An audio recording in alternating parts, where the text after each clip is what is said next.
estava falando na aula passada, que a aula que não foi gravada, então essa é a primeira aula gravada, sobre a importância das redes de computadores, porque está surgindo aí a internet das coisas, porque está tudo conectado, porque a maioria dos aparelhos que a gente tem, quando não tem uso não tem acesso à rede, não tem internet, a gente até desanima de usar, né?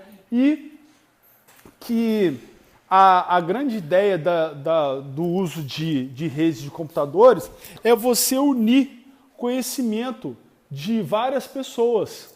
Então, conhecimentos que você não tem, provavelmente existe em algum lugar. Então, você pode se aproveitar daquilo para que você consiga melhorar ainda mais o seu trabalho, facilitar ainda mais o seu trabalho. Então, é por causa disso que redes de computador fazem parte de uma área muito importante aí da tecnologia da informação. Bom, e aí eu estou só repassando isso aqui e dando uma lida rápida para ficar gravado o resumo do que a gente conversou na aula passada, tá? Então, para entender o papel que os computadores exercem em um sistema de redes, considere a internet. Ela é um recurso de grande importância. Estar conectado é essencial no mercado, indústria, educação, comércio, parará, parará. E hoje em dia acrescenta até na casa da gente, o celular está conectado, isso te ajuda muito. Tem vários serviços que você consome ao longo do dia que te facilitam muito o acesso à rede, né? A elaboração de uma rede que será conectada à internet exige um planejamento cuidadoso. E aí, nesse planejamento, a gente vai considerar 3 coisas, né? Que são o hardware, tá certo? E aí o hardware, assim, a gente fala da nossa placa de rede, né? Esse NIC aqui é a sua placa de rede. A placa de rede é o meio físico, né? Que é o padrão de interface que vai unir os computadores ou os equipamentos. Eu vou chamar de equipamentos ou de hosts, tá? Então, assim, você tem a tua placa, o meio físico que vai unir os hosts e o protocolo. Então, lembrando, o protocolo eu falei até brincando na aula passada, né? Falei de costumes de outros países e que você, quando não, vamos dizer assim, exerce o mesmo costume, você pode estar faltando com a educação com aquele povo, né? Então, o protocolo ele é utilizado para quê? Para estabelecer uma forma comum de conversa entre 2 lados ou mais que falam línguas diferentes.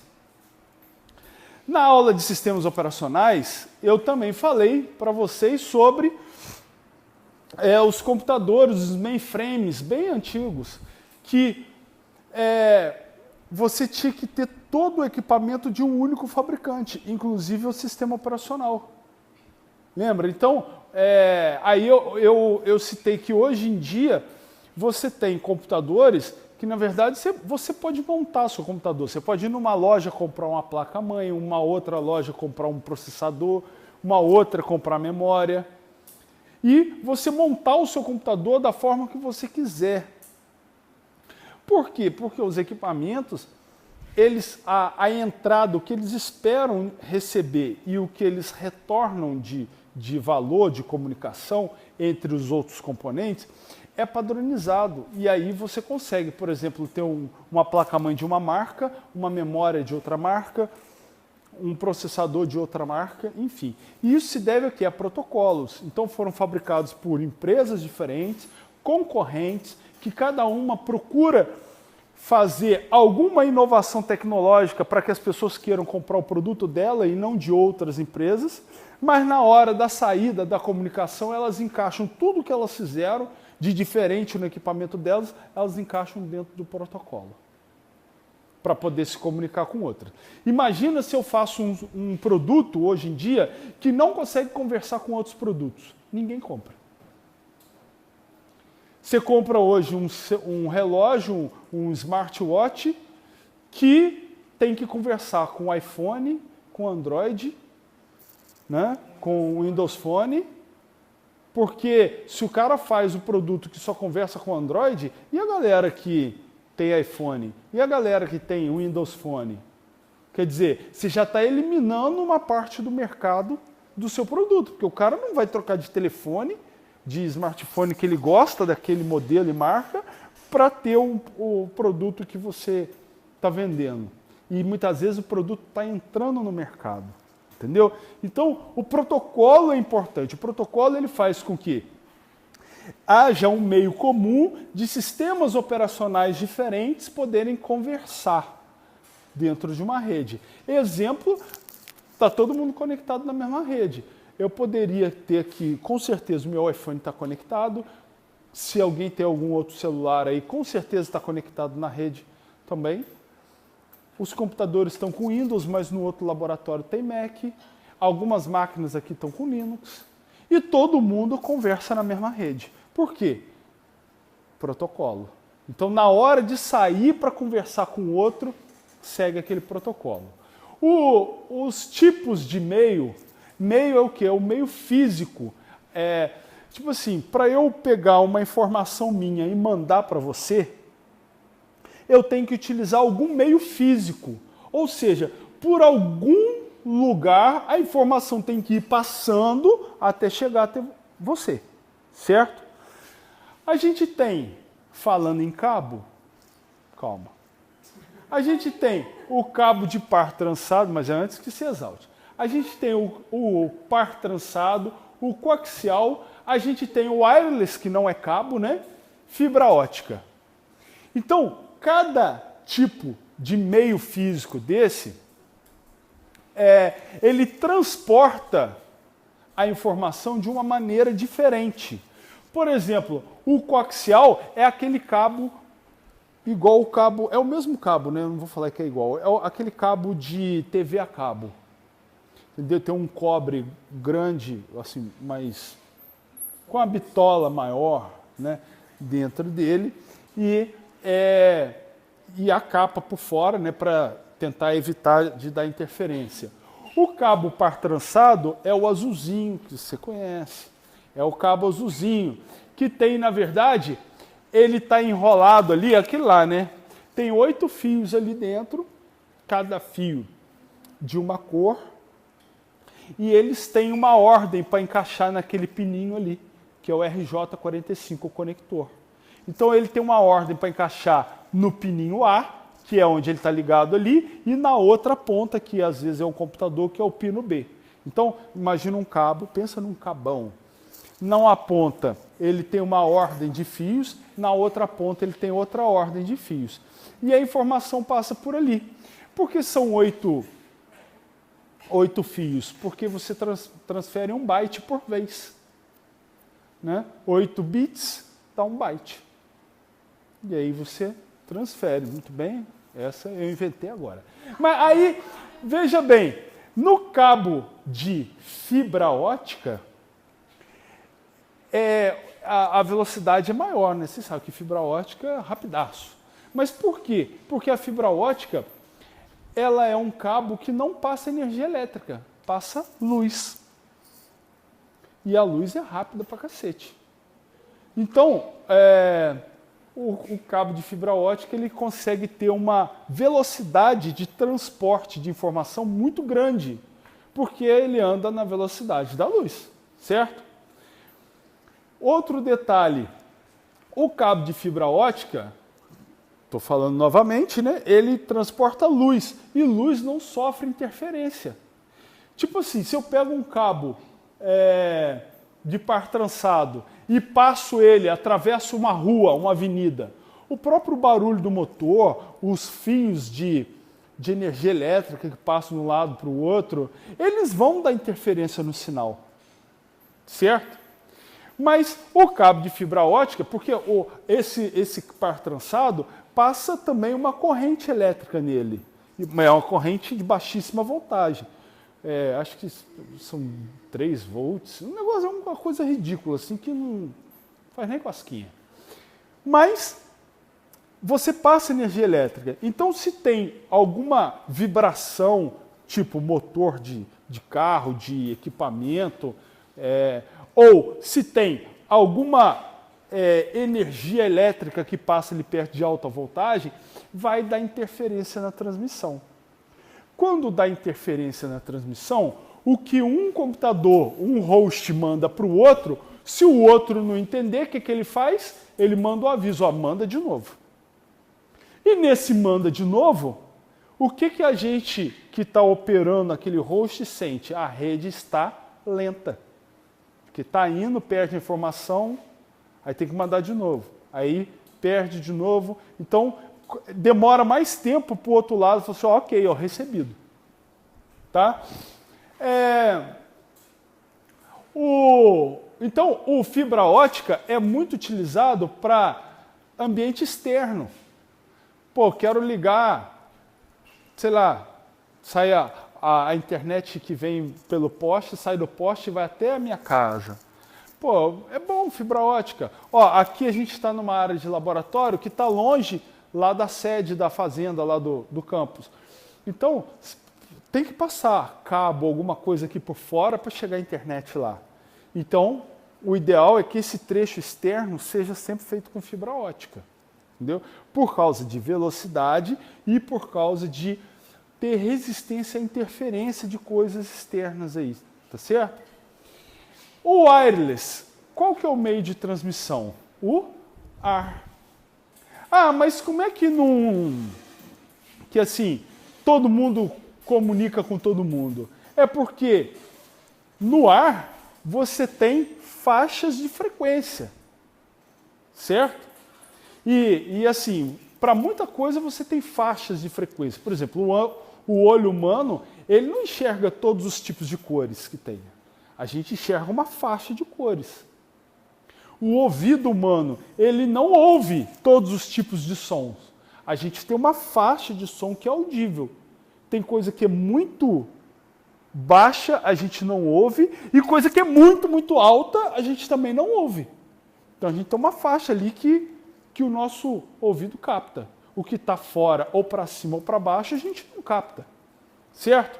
Então, quando você vai transmitir pelo ar, você é separado em faixas para você transmitir em determinada faixa.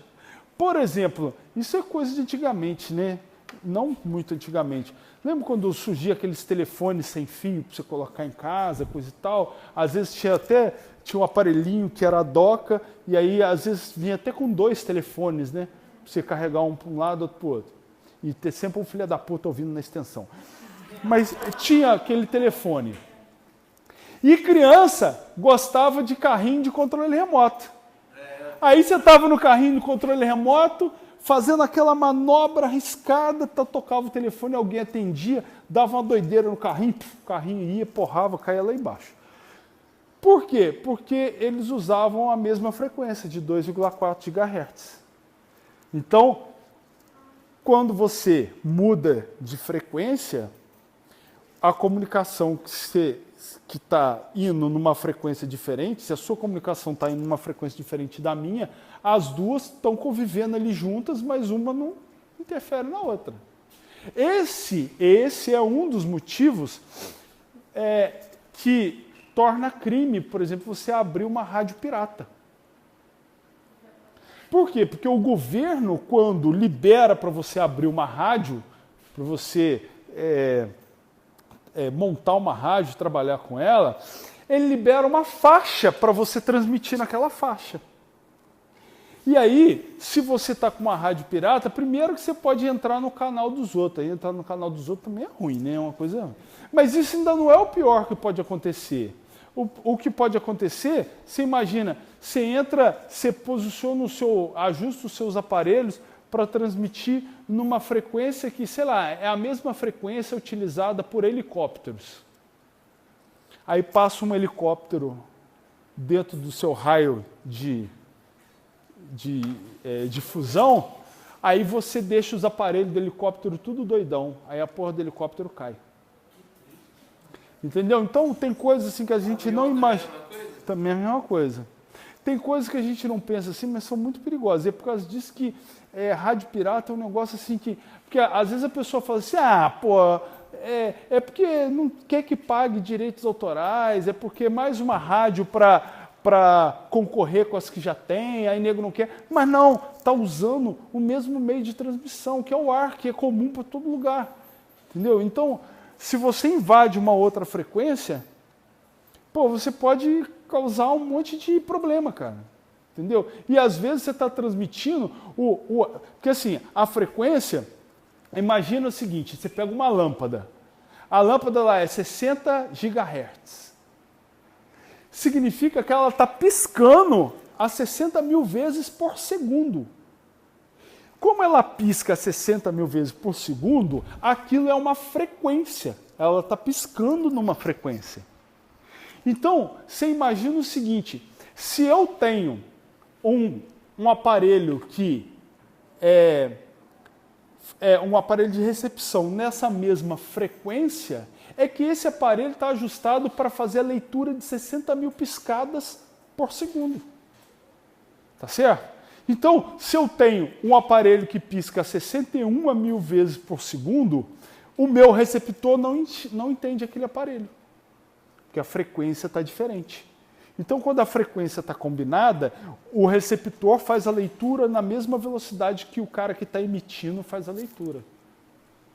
Entendeu? Então, quando essas frequências e essas bandas, essas faixas de transmissão, elas invadem uma área da outra, o aparelho que faz a leitura, ele está preparado para entender certas informações.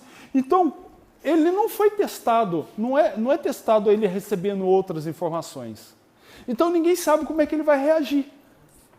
Certo? É a mesma coisa, você monta o programa para receber uma certa informação. Vem uma informação diferente, o programa vai executar alguma coisa. Nem que seja para ele dar pau. Então, se ele não está preparado para receber aquela informação, o que ele vai fazer é uma incógnita. Depende da operação que ele está fazendo no momento. Então, a parada é muito perigosa. Entendeu? Tranquilo? Isso aí? Beleza. E aí, eu falei aqui do hardware, né, que tem que ser de acordo com o meio de transmissão e que tem que ser de acordo com o protocolo. Aí, o protocolo é a forma de comunicar, tá certo? Que é o padrão lá que vai fazer a saída de todos os sistemas operacionais para uma mesma linguagem, para ela ser traduzida para uma mesma linguagem, e os hosts com diferentes tecnologias, diferentes equipamentos, diferentes fabricantes, tudo diferente, um entende o outro. Aqui a gente tem exemplo aqui, de protocolo Ethernet, que é o protocolo que é utilizado aí na internet, né? O protocolo Token Ring. Então, como é que funciona? Ele faz meio que uma linha de passagem de token, que quando você recebe o token, está na sua vez de transmitir. E aí, se acabou de transmitir, você passa o token para o próximo. Os dois protocolos que a gente vai estudar são o protocolo TCP e IP. Esses dois protocolos, eles foram criados em época de guerra, né? Toda a merda que dá é época de guerra. Porque eles precisavam tipo assim, eles tinham quartéis generais que volta e meia eram atacados. E quando ele era atacado, ele era destruído. Então toda a informação que tinha ali se perdia. Então eles precisavam criar algo que pudesse proporcionar a troca de informação. Que eles ficavam fazendo troquinha de informação. E se um quartel fosse abatido, a informação estava nos outros. Morria só as pessoas, porque as pessoas não tinham problema. Mas a informação não podia ser perdida. Então eles desenvolveram nessa época os dois protocolos, o protocolo TCP e o protocolo IP. Esses protocolos, eles foram feitos para compartilhar informação Por causa disso que até hoje a internet não é segura, que eles foram feitos abertos, né? E aí, esses são dois protocolos, muita gente acha que é um protocolo, mas são dois, é o protocolo TCP e o protocolo IP. Esses dois protocolos, eles são utilizados até hoje para que os computadores troquem informações na rede. O que cada um faz? E aí eu vou contar a historinha, né? A historinha do carteiro. O protocolo TCP é Transmission Control Protocol. O IP é Internet Protocol. Tá? O protocolo TCP, ele trata da entrega de pacote. Imagina o seguinte, eu quero mandar uma informação do meu host para o host dele. Aí, essa informação, vamos dizer que a informação é grande. Então, essa informação, ela não consegue ir de uma vez só. Eu pego e divido essa informação em pequenos pacotes. Cada pacotinho, vocês imaginam que é uma carta. Tá? Uma carta que tem, nessa carta, o endereço de origem, o endereço de destino, tem alguns outros cabeçalhos que depois a gente vai ver, tem algumas outras informações de controle. Por quê? Porque quando eu mando esses pacotes para ele, eu mando numa sequência. Mas ele pode não receber na sequência. Não tem? Quando você compra no site, às vezes você compra um produto hoje e outro amanhã. O que você comprou amanhã chega primeiro do que o que você comprou hoje.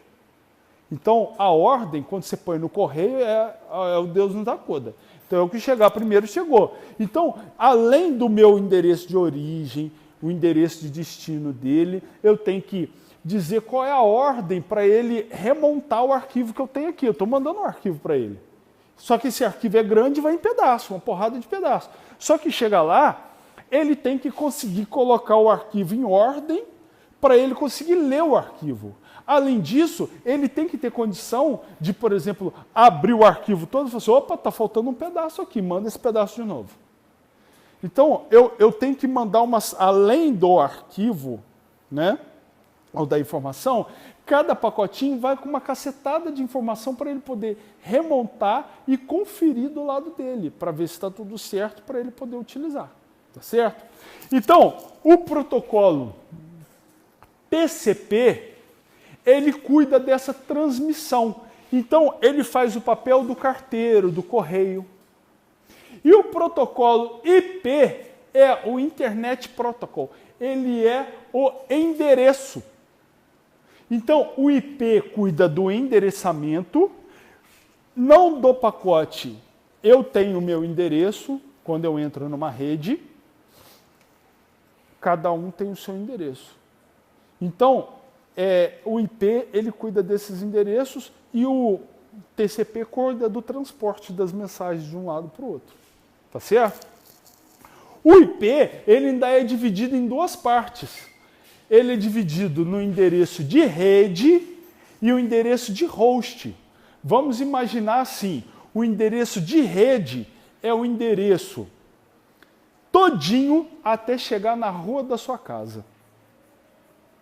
Tá? Nome da rua, bairro, cidade, estado, país, continente, tudo, até chegar na rua da sua casa. E o endereço de host é o número da tua casa. Beleza? Então, o IP ele não é composto por endereço de rede e endereço de host. Mas você vê tudo como um endereço só, mas ali dentro ele está organizado em rede e host. Tá certo? Então, cada host que entra numa rede, ele tem endereço de rede e host. Por causa disso, que, por exemplo, quando alguém invade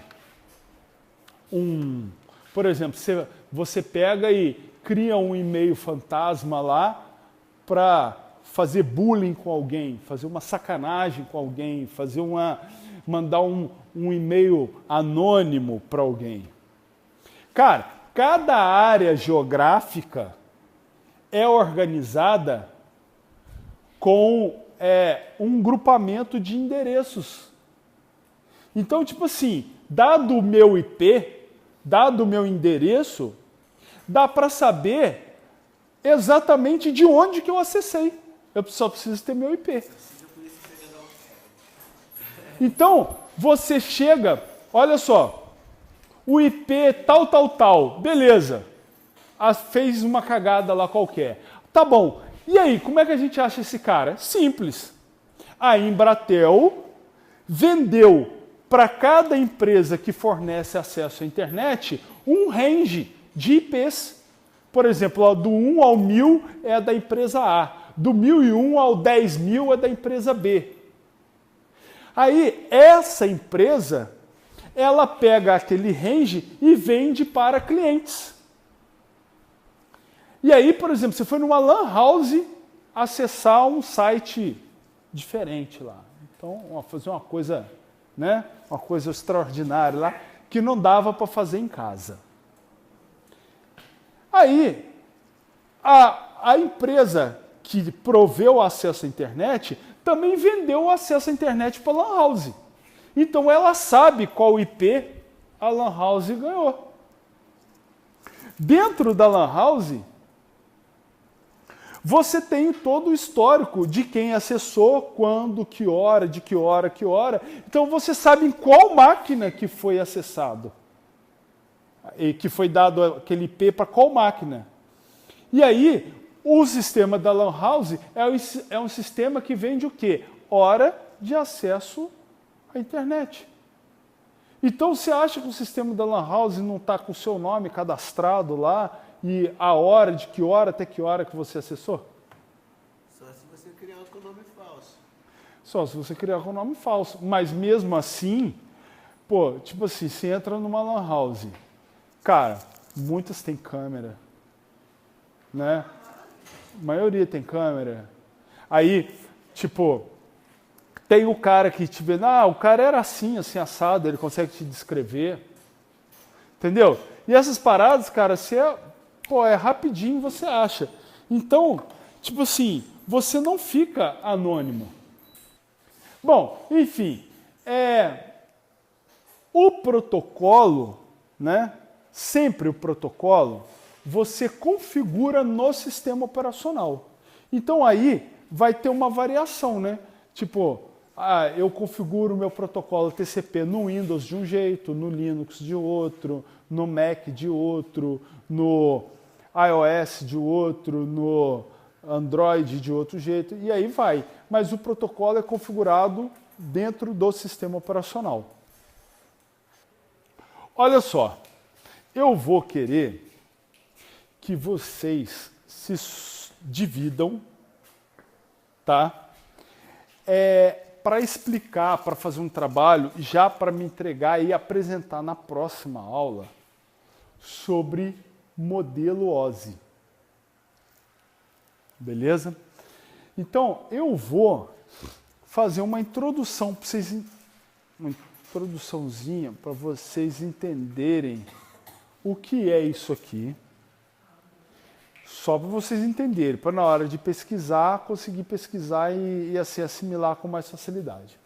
E aí, como é que vai rolar essa pesquisa? Todo mundo vai fazer a sua pesquisa inteira sobre o modelo OSI com todas as camadas. Todo mundo, tá? E aí, na próxima aula, quando for para apresentar o trabalho, eu vou sortear quem vai apresentar cada camada. Beleza? Não, porque eu quero que vocês não saibam qual camada que vocês vão apresentar. Então todo mundo vai ter que estudar todas. E aí eu vou dividir a nota pelos representantes que apresentarem o trabalho. Como é que vai funcionar isso? Tem gente faltando, né? Mas assim, vamos dizer que tenha 15 pessoas na turma. Então, são 7 camadas. Das 15 pessoas, 7 vão apresentar e 8 vão ficar na torcida. A nota da turma toda vai sair das 7 pessoas que apresentarem. Então, você tem que fazer o seu trabalho todo, conhecer as 7 camadas, estar pronto para apresentar as 7 camadas e chegar na hora da apresentação, eu vou abrir o sorteador de trabalho aqui e ele vai sortear para mim quem vai apresentar. Aí eu vou falar assim, ó, camada 1, fulano, sorteou, aí vem a pessoa e apresenta a camada 1 e eu já dou a nota dela. Que aí eu vou anotar ali a nota dela. Aí vou dar uma nota de 0 a 10 para aquela apresentação, para o trabalho da pessoa, vou avaliar tudo. Aí eu vou, ó, camada 2, sorteio. Pum. E aí vem outra pessoa sorteada e vai apresentar. Então, assim, se você não fizer o trabalho, você vai prejudicar a turma se você for sorteado. Você é a turma. Se você fizer o trabalho, mas não tiver estudado, vier de qualquer jeito para apresentar e for sorteado, você vai prejudicar a turma e você também. Se você estudou parte do trabalho e na cagada você for sorteado para a parte que você não sabe nada, você vai prejudicar a turma e vai prejudicar você também. Então o trabalho todo mundo faz. Obviamente eu quero trabalhos diferentes, né? Não é um trabalho para a turma inteira, cada um vai apresentar o seu trabalho e vai me entregar aqui. Obviamente, você pode falar assim, não vou fazer trabalho porra nenhuma. E dar a sorte da hora você não ser sorteado. Ficou na torcida, quem apresentar, apresentou. Tá certo? Então o objetivo aí é bastante voltado para que vocês se ajudem também. Né? Não é fazer trabalho para os outros, hein? Não é fazer, eu não vou querer receber trabalhos iguais aqui. Vocês têm que me entregar o trabalho escrito, né? Que não quero impresso, certo? Vocês vão me entregar num documento do Word, não quero impresso. Vocês têm que me entregar o PowerPoint, a apresentação de vocês, e tem que vir aqui na frente e apresentar, tá? Não quero que explique o trabalho para o professor, quero que explique o trabalho para a turma.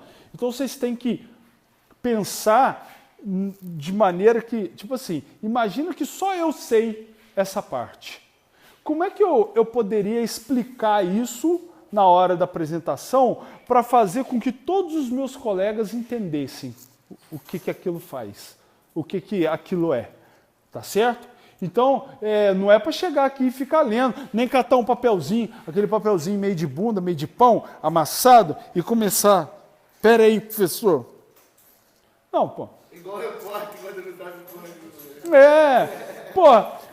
todo mundo aqui é colega, então, tipo assim, vocês estão acostumados a conversar entre si. Eu quero que a parada flua nesse sentido, entendeu? A gente está conversando, igual quando eu vou falar alguma coisa para vocês, eu não fico medindo o que eu vou falar, eu pego e falo. Não é para você chegar e fazer aquela pesquisa de merda, que é você chegar no Google, modelo OSI.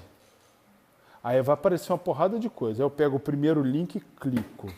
Vou lá, seleciono tudo, copio, colo no Word, boto o meu nome e toma para o professor. Vou meter o ferro. Eu não quero que você copie e cole, porque eu sei que você sabe Ctrl+C, Ctrl+V. Eu quero que vocês leiam e vocês escrevam. Oi? Não, você vai fazer no Word. Mas eu quero que vocês leiam, pesquisem, entendam e vocês escrevam. Beleza? Tranquilo? Bom, como é que funciona isso aqui? E a mesma coisa para a apresentação. Modelo OSI. Esse modelo, ele divide a comunicação de rede em 7 camadas. Camada de aplicação, apresentação, sessão, transporte, rede, enlace de dados e física. Então, da aplicação até a física, aqui está o programa, ou os programas que você está usando na rede. E aqui está a tua placa de rede. Entendeu? E nesse meio de caminho, cada camada dessa, ela vai acrescentando ou retirando, lendo e retirando cabeçalhos naqueles pacotezinhos de informação que eu falei para vocês. Então, cada camadinha dessa faz alguma coisa.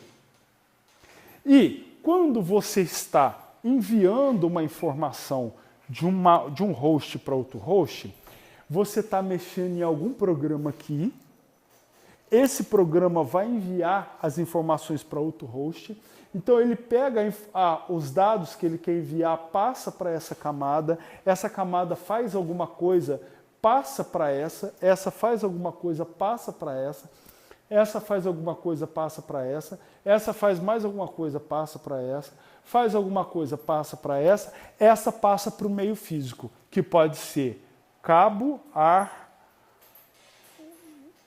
ou qualquer outra coisa. Passa para o meio físico e aí isso vai pelo meio físico até o outro host. No outro host, a informação entra pela camada física, ele lê as informações que foram escritas na camada física de quem mandou os dados, retira essa informação, passa para essa aqui. Esse cara lê a camada de enlace de dados, retira a informação de enlace de dados e passa para esse aqui. E vai fazendo, até que a informação chegue no programa certo da outra pessoa, do outro host. Entendeu? Então é basicamente isso. Você vai descer camada a camada para você enviar a informação, ela sai do seu computador, vai lá para o outro computador e de lá ela vai subindo camada a camada até chegar para o usuário. Tranquilo? Sim ou não? Os comandos, né? Um exemplo, estou no jogo. Aí eu atirei. Aí acontece esse processo aí. Sim, para ele mandar o tiro até ele. Sim, acontece esse processo. Qualquer informação acontece esse processo. E aí, eu quero que vocês façam o seguinte também para fazer esse trabalho. Olha só, galera. Eu tenho aqui essa playlist aqui, ó, que é de um curso que eu fiz para o YouTube, para deixar ali, para eu não ter que falar toda vez a mesma coisa. Mas esse curso se chama Seu Trabalho Bem Feito, tá? Tem 11 vídeos, cada vídeo assim, ó, igual esse aqui, ó, 6 minutos. Tem vídeo, sei lá, tem vídeo aí de 10 minutos, 11 minutos no máximo. São 11 vídeos. Nesse curso, eu falo sobre como fazer cada tipo de trabalho escolar. A ideia é explicar o que é, por exemplo, um paper, um artigo científico, sei lá, tem aqui uma resenha, paper, relatório técnico, sinopse. Eu vou falando dos tipos de trabalho. E eu vou explicando como é que você tem que fazer, o que você tem que pensar, as fases de cada tipo de trabalho. Então, por exemplo, ó, sei lá, monografia. Aí eu venho aqui e vou falar de monografia. Quando você vê aqui, olha só. Espera aí, senão... Pula anúncio. Aí, quando eu falo, eu deixo aqui, ó, no mais, não, cadê aqui, ó, mostrar mais. Tá vendo? Eu deixo links aqui embaixo para vocês de como fazer cada coisa aqui, ó, material de apoio, ó, estrutura de uma monografia. Então você clica nesse link aqui, vai aparecer uma monografia para você, mas não uma monografia feita. Vai aparecer assim, ó, tipo, o formato de uma monografia, aí capa, aí tá lá, aqui você preenche tal coisa, aqui você coloca o nome. Então já está tudo mastigado para vocês. O que eu quero que vocês façam? Vocês vão assistir todos os 11 vídeos para poder fazer esse trabalho meu. Então, vocês vão assistir os 11 vídeos e vão ver dos 11 qual é o tipo de formato que você quer fazer, que você quer seguir para fazer o trabalho, a parte escrita do trabalho. E aí você vai formatar do jeito que está falando ali, com todas as partes, tudo certinho, e vai escrever o trabalho. Tá?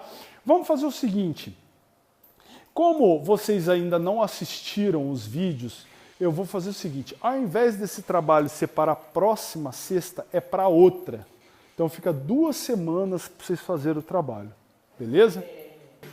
Voltando ao trabalho, né, que era para a gente estar falando dele até agora. Tipo assim, eu tô gastando mais tempo falando isso agora, mas eu quero que sempre vocês encarem da mesma forma. Toda vez que eu passar o trabalho, eu quero que me entregue a parte escrita do trabalho da forma com que está falando ali naquele curso Meu Trabalho Bem Feito. Então tem que ter capa, contracapa, tem que ter uma apresentação do trabalho, uma introdução, um desenvolvimento, tem que ter uma conclusão. Eu não quero trabalho copiado e colado, eu quero que vocês produzam o conhecimento. Eu copiar e colar, eu nem li, eu nem sei do que se trata, eu nem entendi, eu nem refleti sobre o que é aquilo. Logo, eu não aprendi porra nenhuma. O trabalho não valeu nada.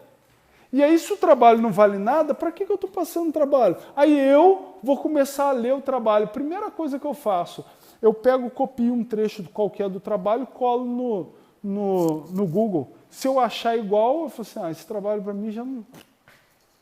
Sabe aquela coisa xoxa? Já não é mais... Primeira coisa que eu faço. Eu pego uma frase e colo no YouTube. Interessante, eu já li ele. Entendeu? Então...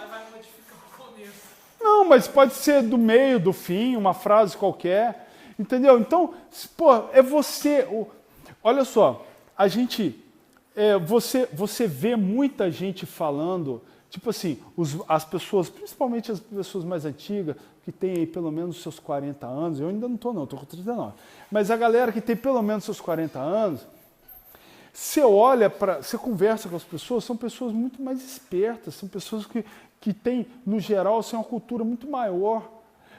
É a galera que pegou a época da biblioteca.